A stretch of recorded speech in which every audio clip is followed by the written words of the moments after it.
अब हम पहुंचते हैं सीधे बाराबंकी उत्तर प्रदेश और आप माइक संभालिए तनुज पुनिया। आप अब तनुज पुनिया जी ने 48 के मार्जिन से भी एक सीट मिली है एक सांसद को इस बार, 48 वोट से वो जीते हैं, लोएस्ट है। तो वहीं 10 लाख के ऊपर से भी कांग्रेस के एक सांसद जीते हैं। आपने भी अच्छे खासे लगभग 7.25 लाख के आसपास वोट्स हासिल किए, 55% से ज्यादा बड़े मार्जिन से आपने हराया है बीजेपी को। कांग्रेस और समाजवादी पार्टी के गठबंधन ने जबरदस्त सफलता हासिल की है यूपी में, बीजेपी को समेट दिया एकदम। तो आप पहले तो समझाइए कि वजह इस जीत की आपको क्या दिखाई देती है, और दूसरा आप क्या कमिट करेंगे ऑन कैमरा अपनी कंस्टिट्यूएंसी के लोगों को। सबसे पहले तो मैं बता दूं, मैं तनुज पुनिया बाराबंकी सुरक्षित सीट से सांसद हूं इंडिया गठबंधन से। देखिए, हमारे यहाँ मोदी जी आए थे, उन्होंने कहा था 2 लड़के हैं, चुनाव लड़ने जा रहे हैं, चुनाव लड़वाने जा रहे हैं। तो जितने लड़के हमारे क्षेत्र में थे वो सारे लड़के वाकई में चुनाव लड़वाने के लिए निकल पड़े 2 लड़कों के पीछे।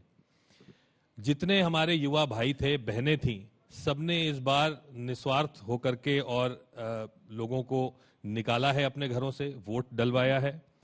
और इसका एक और आपको उसका एग्जाम्पल मैं दे दूं कि यूपी में सबसे ज्यादा अगर परसेंटेज वोटिंग का हुआ है तो हमारे यहाँ बाराबंकी में हुआ है, 67.1% हुआ है।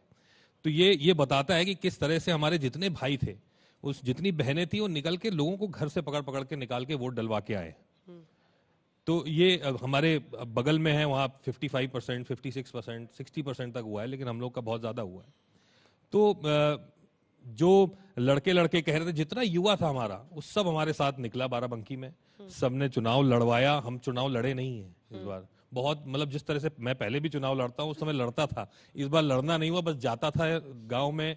हम लोग के जितने नेता थे वो गांव जाते थे, जनता चुनाव लड़वा रही थी। एक सवाल मेरा है, प्रधानमंत्री कह रहे हैं कि कम से कम इस बार ऑपोजिशन, अब जबकि उनकी सीट ज्यादा है, वो देश की संसद को चलने दे। एक युवा सांसद के तौर पर आपको नहीं लगता है, मैं आपको भी लड़का ही मान रही हूँ, तो आजकल तो सांसदों की उम्र तो मानी जाती है 50 के बाद ही शुरू होती है, सब 50 तक युवा रहते हैं। मेरा प्रश्न आपसे यह है कि क्या आप चाहेंगे कि देश की संसद में हो हल्ला कम, डिसरप्शन कम, चर्चा हो? हम लोग भी मतलब इंतजार करते कि आज बहस सुनेंगे, आज देखते कौन नया सांसद है जो अच्छा बोलेगा, मौका ही नहीं मिलता वहां पे सब वेल में। आप चाहते हैं कि देश की संसद अच्छे से चले? अच्छे से संसद चले, और क्योंकि सरकार की कमियां निकालना हमारा काम है। जो अगर कुछ गलत हो रहा है तो वो हमारा काम है उसको पॉइंट आउट करना, और अगर ढंग से अगर सरकार हमारी बात सुनेगी तो ही तो चर्चा अच्छे से होगी। अगर हमको मौका मिलेगा, अगर उसी में कह देंगे नहीं तुम बकवास कर रहे हो, शांत बैठ जाओ, तो हल्ला होगा ही फिर। लेकिन अगर हमारी बात को भी अच्छे से सुना जाएगा, अगर हमारे पॉइंट्स को सीरियसली लिया जाएगा, तो फिर संसद भवन बहुत अच्छे से चलेगा। संसद भवन में हम चाहते हैं कि सरकार अच्छे से चले। देखिए, जीत के तो हम सब लोग यहाँ पे आए हैं, अलग अलग पार्टियों से हैं सब लोग, लेकिन जो है अगर काम नहीं करेंगे तो 5 साल बाद, 5 साल क्या 5 साल यही निवेदन आप लोगों से भी है कि लड़िए, जितना लड़ना लड़ते रहिए, लेकिन क्वेश्चन आर चलने दीजिए। जब आप जनप्रतिनिधि के तौर पर अपने क्षेत्र के सवाल क्वेश्चन आर में उठाते हैं, क्वेश्चन आर भी नहीं चलने दिया जाता है। इससे दुर्भाग्य क्या हो सकता है कि चुन को पहुंचाए पुनिया साहब को, गदगद है जनता, और क्वेश्चन आर में 3 काम जल्दी से। देखिए, हमारा क्षेत्र में एक तो पेपरमिंट की खेती होती है, बहुत ज्यादा, बहुत अच्छी खेती होती है, हर चीज में, टूथपेस्ट से लेकर चॉकलेट्स, टॉफी, सब में पेपरमिंट पड़ता है। लेकिन उसके ऊपर अभी तक सरकार कंफ्यूज है कि वो कृषि में आएगा कि गुड्स एंड सर्विस में आएगा। मंडी टैक्स भी लग रहा है, जीएसटी भी लग रहा है, तो उससे बहुत परेशान है। 2015-16 के पहले बहुत अच्छा रेट मिला करता था पेपरमिंट का, लेकिन अब उसको 1000 के, 1500-2000 तक मिलता था, अब 1000 के नीचे हो गया है वो। तो अब वो जीएसटी लोगों को खटकता है, जीएसटी दे नहीं पाते हैं, बहुत नुकसान होता है। तो उसको पहले तो सरकार से क्लियर करवाना है कि ये पहले बताइए एग्रीकल्चरल प्रोड्यूस है कि डिस्ट्रिक्ट वन प्रोडक्ट में वहां पर क्या है? वहां पे वो स्टॉल होता है, स्टॉल है जो हैंडलूम वाला। मैं गई थी वहां कवर करने के लिए, वो जो स्टॉल्स बनाते हैं बहुत सारे हैंडलूम वाला, वो 1 डिस्ट्रिक्ट 1 प्रोडक्ट, उसको भी और प्रमोट कर सकते हैं। उसको भी प्रमोट करना है। दूसरा काम है हमारे यहाँ, एक रोजगार की बहुत कमी है। युवा भाई बहन जितने हैं वो बहुत परेशान है, रोजगार की व्यवस्था करानी पड़ेगी। कैसे? अब जो हमारी सरकार की स्कीमें होंगी या फिर व्यक्तिगत रूप से किसी से बात करके वहां पे फैक्ट्रीज वगैरह खुलवाई जाए, लेकिन रोजगार वहीं चाहिए। लोग जाते हैं, कई बार ऐसा सुना है कि रोड पे जा रहे थे, दिल्ली जाना था काम करने के लिए, एक्सीडेंट हो गया, खत्म हो गए। तो ये बहुत सारे किस्से हमारे यहाँ होते हैं। तो ये एक रोजगार की बहुत समस्या है हमारे क्षेत्र में। और ज्यादातर लोग, क्योंकि बाराबंकी लखनऊ से सटा हुआ है, तो लोग लखनऊ जाते हैं, कानपुर जाते हैं, दिल्ली तक आते हैं, हर जगह बाराबंकी के आपको लोग मिलेंगे।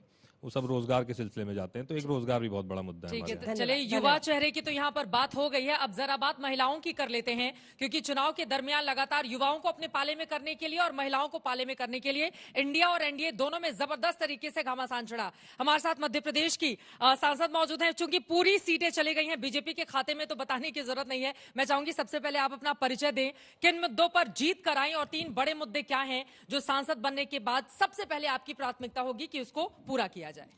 मैं सावित्री ठाकुर, धार मऊ लोकसभा सीट मध्य प्रदेश से।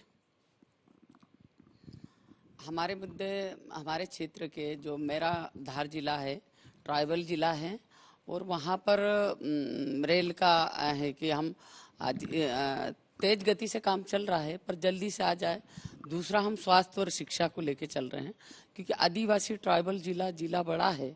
तो हमारे यहाँ केंद्रीय विद्यालय बीच में, जब मैं दूसरी बार की सांसद हूँ और एक बार मैंने दिया, कुछ कमी से वो नहीं हुआ है, वो एक और हो जाए जिले में, ताकि बच्चों को अच्छी शिक्षा मिले। दूसरा, ट्राइबल जिला विंध्याचल और मालवा में हमारा डिवाइड है, तो स्वास्थ्य की भी थोड़ी वहाँ पर चिंता हम करते हैं। तो स्वास्थ्य का एक पहाड़ी क्षेत्र है, महिलाओं को स्वास्थ्य सुविधाएं मिले, इसकी चिंता है। दूसरा, वहाँ पर क्या है कि आदिवासी ट्राइबल जिला, लोग छोटे मोटे पढ़ाई करके अपने काम में ही लगते हैं। बहुत सारी समस्या है कि वैसा एक मेरा पीतमपुर क्षेत्र है जो बड़ा औद्योगिक, उसको मिनी हमारा भारत कहते हैं, मिनी प्रदेश कहते हैं। वहाँ पर सभी जाति धर्म के लोग मिलते हैं। और इसके अलावा बहुत सारी चीज़ें, जब मैं 2014 में लोकसभा चुन के आई थी, ऐसी चीज़ें मैंने जो की थी, जो आज वो है। आज 2-3 बातें आपकी बातों से मैं निकालूंगी। आपने कहा कि अभी शिक्षा के क्षेत्र में, विकास के क्षेत्र में, रेल के क्षेत्र में बहुत सारे काम किए जाने बाकी हैं। अब 2003 से वहां पर बीजेपी की सरकार है, 2018 में 6 महीने के कमलनाथ के शासनकाल को हम हटा दे, तो इतने समय बीजेपी की सरकार रहने के बावजूद ये कामकाज आपके इलाके में क्यों नहीं हुए? दूसरा सवाल है, देश भर में अगर आदिवासियों की हम बात करें तो किसी एक राज्य में सबसे ज्यादा आदिवासी अगर कहीं है तो वो मध्य प्रदेश है। उनकी वोटर संख्या बहुत ज्यादा है, तो वहां पर ये कामकाज उस तरीके से आगे क्यों नहीं बढ़ पाए, जिसको आज आपको यहाँ पर बताना पड़ रहा है? देखो, आज भी हमने, जब मैं 2014 में मेरा रोड में नहीं होता हुआ, जब भी हमने एक पीतमपुर बड़ा क्षेत्र है और वहाँ पर बहुत सारे लोगों को रोजगार मिल रहा है, उसके बावजूद मैंने धामनोद जेतापुर में खुलवाया, वहाँ महिलाओं को हम रोजगार दे रहे हैं। दूसरा, हमारा मालवा क्षेत्र है जो बदनावर क्षेत्र आता है, वहाँ भी हमने प्रधानमंत्री जी ने मेगा फुटवर्क के माध्यम से वहाँ भी लोगों को रोजगार देने का ऐसा नहीं काम किया है। पर कई जगह ऐसा क्षेत्र है, जैसा पहाड़ी क्षेत्र है, वहाँ पर सुविधाएं नहीं पहुँच पाती। हम ये चाहेंगे कि इस बार जो मैं बनी हूँ वहाँ सुविधाएं भी पहुँचे। अब जरा हमारे दर्शकों को ये भी बता दीजिए, ये मध्य प्रदेश वालों ने कौन सा जादू किया है अपने इलाके में? क्योंकि कई सोशल मीडिया पर मैं पढ़ रही थी, सब लोग बता रहे हैं कि मध्य प्रदेश वालों से यूपी वाले बीजेपी के लोग ही चला रहे हैं इस तरह का कैंपेन कि सीख लें। पूरी की पूरी 29 सीटें आप लोगों ने अपने नाम कर ली हैं। क्या जादू किया? इतने सालों की आपकी सत्ता है, 2014, 2019, 2014 में आप लोग 27 पर जीते, उधर वो लोग 2 पर जीते, 2019 में एक छिंदवाड़ा वो जीते, आप लोग 28 पर जीते, और इस बार पूरा ही क्लीन स्वीप कर लिया। क्या किया बीजेपी ने वहां पर? देखो, मध्य प्रदेश भारत का दिल माना जाता है और दिल माना जाता है। भारतीय जनता पार्टी की नींव हुई वहां से, मध्य प्रदेश से रखी गई। वो संगठन का कमाल है और माननीय नरेंद्र मोदी जी का एक कमाल है। जो माननीय नरेंद्र मोदी जी की जो जन कल्याणकारी योजनाएं हैं, जो नीचे लेवल पे जो जा रही है, और मोदी जी की जो गारंटी है, मतदाताओं ने विश्वास किया है और हम दूसरी बार चुन के आए। चलिए, बहुत धन्यवाद आपका। तो कम से कम अंजना, आज हम उम्मीद करते हैं, इतने सारे सांसद इस वक्त बैठे हुए हैं जिनमें एक ही महिला सांसद हमारे साथ मौजूद हैं। अगली बार जब आरक्षण के बाद स्थिति यहाँ की यकीनन बदल जाएगी और ज्यादा मजबूती से महिलाएं अपनी आवाज को आगे बढ़ाएंगी।